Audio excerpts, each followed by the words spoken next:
who had massive ownership and survival implications for one of the 8 CPL teams within 2 weeks of the start of the season on their 2023 bingo card.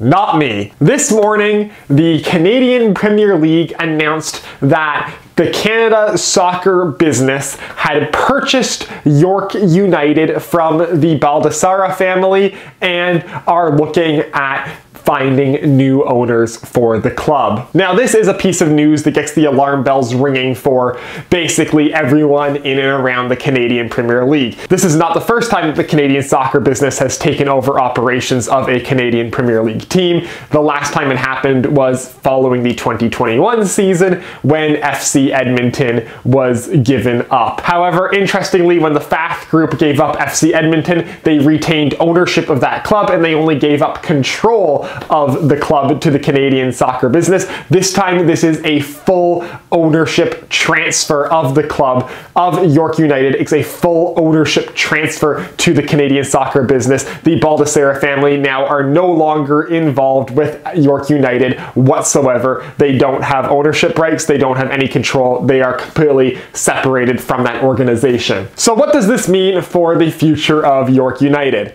Let's be fully honest. It's not great. The team needs to find an owner. Obviously, the Canadian soccer business will not operate York United indefinitely without an owner. This is not going to be a team that's supported by the league for several years, a la the Arizona Coyotes back in the late 2000s before 2010. FC Edmonton had 1 year, and after 1 year, after not having an owner found in the 2022 season, they folded. I'd imagine for York United, it would be much of the same sort of situation. If they don't have an owner by the end of 2023, I don't see them going into the 2024 season ownerless. However, past the fact that they are both teams that the ownership group basically gave up and gave control of the team to the Canadian soccer business, that's where I'm going to draw the line with the comparisons of York United to FC Edmonton. There are so many differences going into this move between when FC Edmonton went into being controlled by the Canadian soccer business to York United going into being controlled by the Canadian soccer business. That saying because FC Edmonton folded, York United is going to fold is a little bit of an uninformed take. Couple different things. First off, FC Edmonton was in a position where they were not trying to compete. They were already cutting all the costs as they could. They were fielding, even at the end of the Tim Fath era, a very cheap squad that was second last in the Canadian Premier League in 2021, not a team that was attempting to compete for a league title, and not a team that had signed any guys to multi-year contracts. York United, coming into this season, built a team to compete in the Canadian Premier League. They were my winners of the offseason. They signed Osaze de Rosario to a multi-year contract. That is a massive asset that they had signed to a multi-year contract, obviously with the intention of playing him on York United for more than 1 year. So right off the bat, unlike in 2022 where FC Edmonton had built a team and built player contracts around, if there's no FC Edmonton at the end of 2022, there's no contracts going past the end of 2022 for them to worry about. York United has players on contracts long past the end of the 2023 year. In addition, FC Edmonton was incredibly in debt from the NASL games. Multiple sources at the end of FC Edmonton's life were going and talking about how this team was millions of dollars in debt, possibly tens of millions of dollars in debt from the NASL days, how they had spent so much money traveling around all of North America down to Puerto Rico in the NASL, how in 2018 they had spent all this money to build their own production studio, which then became unnecessary when the Canadian Premier League made the deal with One Soccer with Media Pro to get all the games broadcasted like that. So FC Edmonton was in a ton of debt. And so for a new owner coming into the CPL, it was actually far easier to just buy a new expansion team than it would have been to buy FC Edmonton. As FC Edmonton, you would have had to acquire basically $20+ million of debt on top of whatever fee it would cost to buy the team. York United, on the other hand, fresh team for the CPL, and so their debts are nowhere near as high as what FC Edmonton's were. So for a new prospective owner, York United is a far sweeter deal than FC Edmonton was, which which, at least for me, I think means it's going to be easier for a new ownership group to be convinced to pick up York United than it would have been to convince a new ownership group to pick up FC Edmonton. But let's not pretend that this move's writing wasn't on the wall.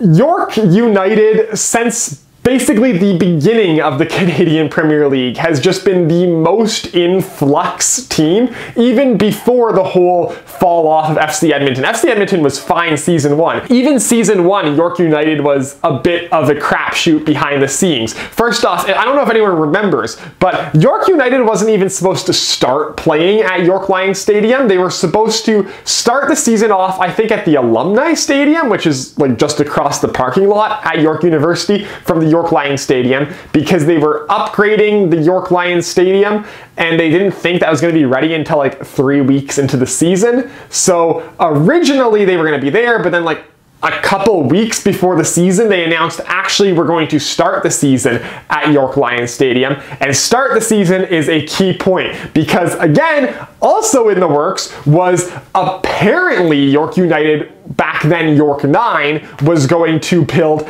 a 15,000 seat modular wood stadium somewhere in Vaughan. This was in their plans from when they were originally a team, and that fell through, and it fell through pretty hard once they started playing games at York Lions Stadium, and once their first couple of games attendance were not as high as they probably would have thought they would have been, and not high enough to kind of sustain going to a massive stadium somewhere in Vaughan. And once that 15,000 somewhere in York Region Stadium plan kind of disappeared, that's when York kind of got thrown into a massive turmoil, because all of a sudden you had a team that was marketed towards York Region. This was a team that they marketed it off the get-go. We're the York Region team. We are going to start off playing at York Lions Stadium, technically just south of Steeles in Toronto, and then we are going to move up into a area better to reach for York Region. So off the bat, game 1, season 1, they were York 9, they were York Region's team, they were not Toronto's team, they were a team for people in York Region, marketed towards people in York Region. And then they never moved to York Region. And that's probably why we got the York United rebrand, is they realized that they're going to be stuck at York Lions Stadium in Toronto, kind of right between York Region and Toronto, for quite a bit longer than they had initially planned. So what do? They abandon that original marketing, rebrand as York United. We're no longer a York Region team, we're a York Region and Toronto team. And things start going off the rails. Because since the rebrand, York has kind of had a bit of an identity crisis going on. I'm not really sure anyone really knows who this team is for, because they're a team that since game 1 has had this kind of mentality of, we're moving somewhere. No idea where to yet, but at some point we are going to move. First it was up to York Region, then last year we had the new Woodbine idea, which is over at Woodbine Casino near Toronto Pearson Airport, which it's an interesting area. They're talking about building an 8,000 seat stadium that could be used for York United, used for a potential women's league team, used as a World Cup training ground in Toronto as well. So a lot of interesting ideas around that. Not a great location to get to by transit. York Lions Stadium is on a subway line, so if you move there, again, now you're farther away from the original York Region people that you had originally marketed towards. You're not really in a good location for the Toronto proper people that you also started marketing towards when you rebranded. If you move to Woodbine, you're in a whole new situation almost entirely. I mean, I guess Woodbine would still be fine for the York people, but for the Toronto people, moving them off the subway line to Woodbine, which is a transit disaster unless the Finch line gets extended down to Pearson, which might happen sometime in the next 40 years. It's not really an ideal location. But it seems like every year since the York United rebrand, you look at York's marketing, you look at the videos they make for the kit releases, they're leaning more and more into Toronto. And the more they lean into Toronto, the more clear it is that Toronto doesn't want them. And I think we've seen this marketing mishap basically protrude itself more and more as the seasons have gone on. Season 1, Game 1, York 9 at Tim Hortons Field. They had a whole section of York supporters, a supporter section in Tim Hortons Field, waving flags, crazy, chanting the whole game. Last week, I went to York versus Vancouver in the Canadian Championship, looked at the York United supporters group section. There's like 12 people there. Where did that group of crazy fan waving flags go? What happened to them? York, going into season 1, had what looked like it was going to be a great ultra section, a great supporter section, and they've all just disappeared. I have no idea where they've gone.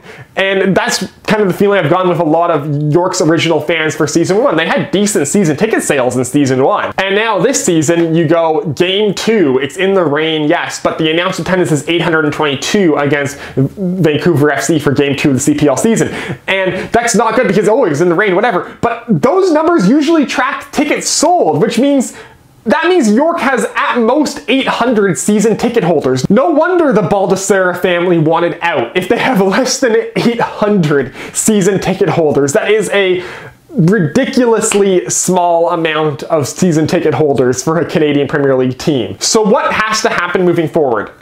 New ownership. If someone wants to take the reins of York United, there is potential there. Supposedly, buying the team still includes the potential Woodbine Stadium plans. That's not a terrible idea to go and build right next to Casino Woodbine, an 8,000-seat stadium there. That's not a bad idea. Building a new stadium up in York Region, not a bad idea. What has to happen, though, is the marketing and just who this team is for needs to be flattened out, because we're both York Region and Toronto, but we're slowly more and more leaning towards Toronto vibe that has happened since they rebranded to York United for the past 3 years. It hasn't worked. The attendance has gone down. You haven't captured the Toronto market, and in doing that, you've abandoned and lost people in the original York market that you were going towards. The problem that this team has had throughout its whole existence is they haven't had a clue. They haven't really known what they've been doing, and since season 1, they haven't had ever a consistent vision of what the market that they're targeting for this team has been. And most of that comes back to the fact that they're renting a stadium at a university and they want to move somewhere. They need someone to come in, they need someone to say either we are sticking at York Lions Stadium and this is where we're playing for the foreseeable future, or to say this is where we are moving to and this is the market that we are targeting. Because since season 1, since game 1, since before the CPL even started, before a ball was kicked in the Canadian Premier League, York 9, York United, whatever you want to call them, have been in flux of where is this team playing and who are they for. And once those two things get figured out, the team can succeed, because the team itself has put together some solid squads. They have some great players. The team itself is not an issue. The team could do better with better support. The team could be a better contender with better support. It is not good. It doesn't help the players to be going out and playing in front of 800 people.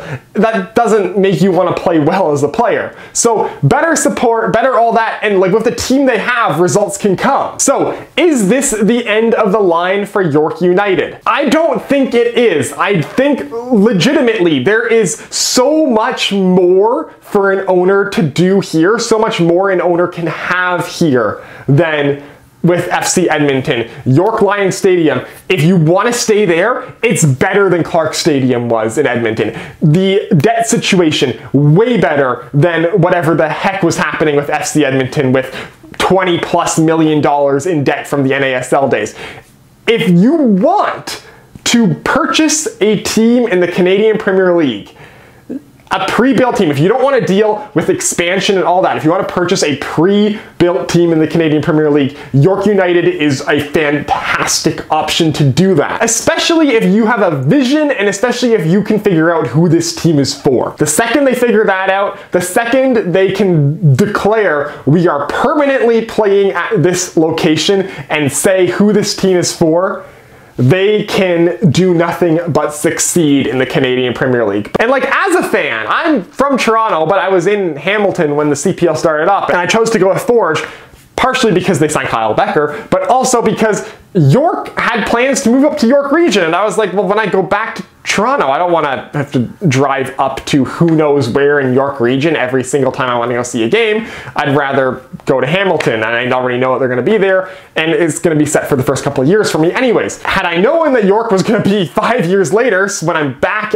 done my degree in McMaster, if I had known that they were going to be still at York Lions Stadium, it might have been different. I might have picked to cheer for York United, and who knows, I would be a main fixture in that supporters group that has 12 people in it. You need people to know where you're going to be and to know who you're for. And that's really all I can say is, how can you write off the Toronto market when the Toronto market has never really known if you were for them? How can you write off the York market where after one season you told the York market you were moving away from them? It's a team that they themselves don't know who they're for. So literally bring in a new owner who has a vision, who knows who the team's for, and can give some stability to the fan base of where the team's going to play, who they're for, all of that, and the team can probably bring in 3,000 plus people a game at least. Easy. Just do that. This isn't the end of York United.